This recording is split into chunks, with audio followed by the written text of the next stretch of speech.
পুরাণ কথা অনুসারে বলা হয় রাজা সুরতই পৃথিবীতে প্রথম দুর্গাপূজা করেন। এ নিয়ে একটি আখ্যান আছে। চন্দ্রবংশীয় সুরত ছিলেন একজন সুশাসক রাজা। কোনো এক যুদ্ধে শত্রুদের কাছে পরাজিত হয়ে বনে চলে যান। তারই দুরবস্থার সুযোগ নিয়ে তারই অমাত্যরা রাজার ধন সম্পদ এবং রাজ্য অধিকার করে নেয়। বনে ভ্রমণ করতে করতে রাজা সুরত তপবনে এসে মেধা ঋষির আশ্রমে এসে উঠলেন। আশ্রমের জীবনযাপন অন্যরকম।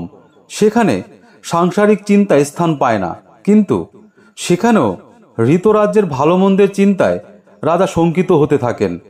এই সময় সমাধি নামক এক বৈশ্যের সঙ্গে সাক্ষাৎ হয় রাজার। তার সঙ্গে আলাপ করে জানলেন অসাধু স্ত্রী পুত্ররা সেই বৈশ্যের সর্বোচ্চ অধিকার করে তাকে পরিত্যাগ করেছে। নিজের গৃহ থেকে নিজেরই পরিজনদের দ্বারা প্রতারিত হলেও ওই বৈশ্য রাজার মতো তার পরিবারবর্গের শুভাশুভ আশঙ্কায় উৎকণ্ঠিত হয়ে আছেন। এমন অবস্থায় উভয়ের মনেই প্রশ্ন জাগল, যারা তাদের সর্বোচ্চ লুণ্ঠন করে পথের ভিক্ষুক করে তুলেছে তাদের প্রতি ক্রুদ্ধ না হয়ে উল্টো কেন হৃদয়ে অনুকম্পার উদয় হচ্ছে। তারা দুজনে তখন মেধা ঋষির কাছে গিয়ে এর উত্তর জানতে চাইলেন। ঋষি তখন এক এক করে চণ্ডীর দেবী মাহাত্ম্য সংক্রান্ত কাহিনীগুলো উল্লেখ করে বললেন যে পরমেশ্বরী শক্তি মহামায়ার প্রভাবেই এমন হচ্ছে। ঋষির কাহিনী শুনে অনুপ্রাণিত রাজা এবং বৈশ্য নদী তীরে 3 বছর কঠোর তপস্যা করলেন এবং সবশেষে দুর্গা উৎসব করলেন। তবে রাজা সুরত এই পূজা করেন বসন্তকালে, শরৎকালে নয়। দেবীর বরে রাজা সুরত হারানো রাজ্য ফিরে পেলেও সমাধি বৈশ্য তত্ত্বজ্ঞান লাভ করলেন। দুর্গা সম্পর্কিত অন্যান্য কাহিনীগুলোর মধ্যে মহিষাসুরের কাহিনীটি সবথেকে বেশি প্রচলিত এবং জনপ্রিয়। এই কাহিনীতে বলা হয়েছে, বহু প্রাচীনকালে কোনো এক সময় মহিষাসুর নামে এক প্রবল পরাক্রমশালী অসুর 100 বছর ধরে চলে আসা এক যুদ্ধে দেবতাদের পরাজিত করে স্বর্গ থেকে তাড়িয়ে দেন। দেবতারা তখন ব্রহ্মা, বিষ্ণু এবং নারায়ণের কাছে উপস্থিত হলেন। দেবতাদের মুখে মহিষাসুরের অত্যাচার কাহিনী শুনে ব্রহ্মা, বিষ্ণু এবং মহেশ্বর অত্যন্ত ক্রোধান্বিত হলেন। ওই ক্রোধ থেকে বিষ্ণু, শিব এবং ব্রহ্মার চোখ দিয়ে একে একে মহাতেজ নির্গত হতে লাগলো।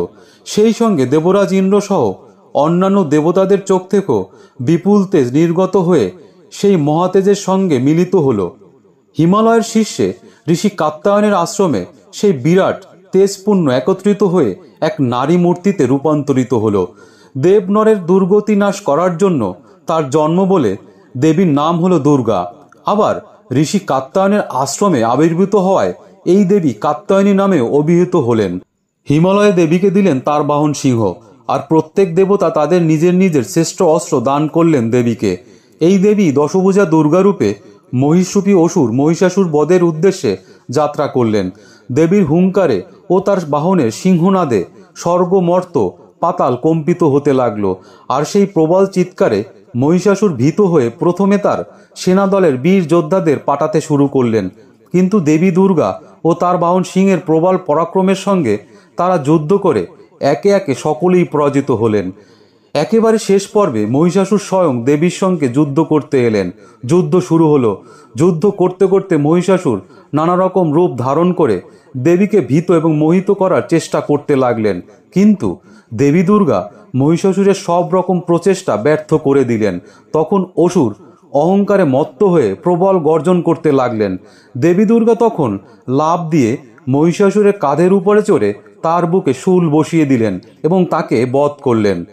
মহিষাসুরের ওই পরিণতি দেখে বাকি অসুর সেনারা ভয়ে পালিয়ে গেলেন। সেই থেকে দেবতারা আবার স্বর্গে অধিকার ফিরে পেলেন।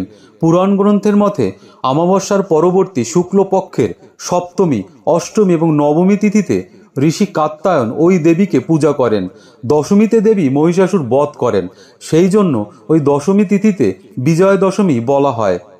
ধন্যবাদ বন্ধুরা, সকলে সুস্থ থাকুন, ভালো থাকুন আর নিজেদের দিকে খেয়াল রাখুন। আর চ্যানেলে যারা নতুন এসছেন চ্যানেলটি সাবস্ক্রাইব করে আমাদের সঙ্গে থাকুন। আমাদের নতুন নতুন ভিডিও সর্বপ্রথম পেতে পাশে থাকা বেল আইকনটি কিন্তু অবশ্যই অ্যাক্টিভেট করে রাখবেন। আর কমেন্টে আপনাদের মহামূল্যবান মতামত জানাতে কিন্তু ভুলবেন না। আপনাদের একটি লাইক বা কমেন্ট আমাদেরকে নতুন নতুন ভিডিও বানাতে ভীষণ রকম উৎসাহ প্রদান করে।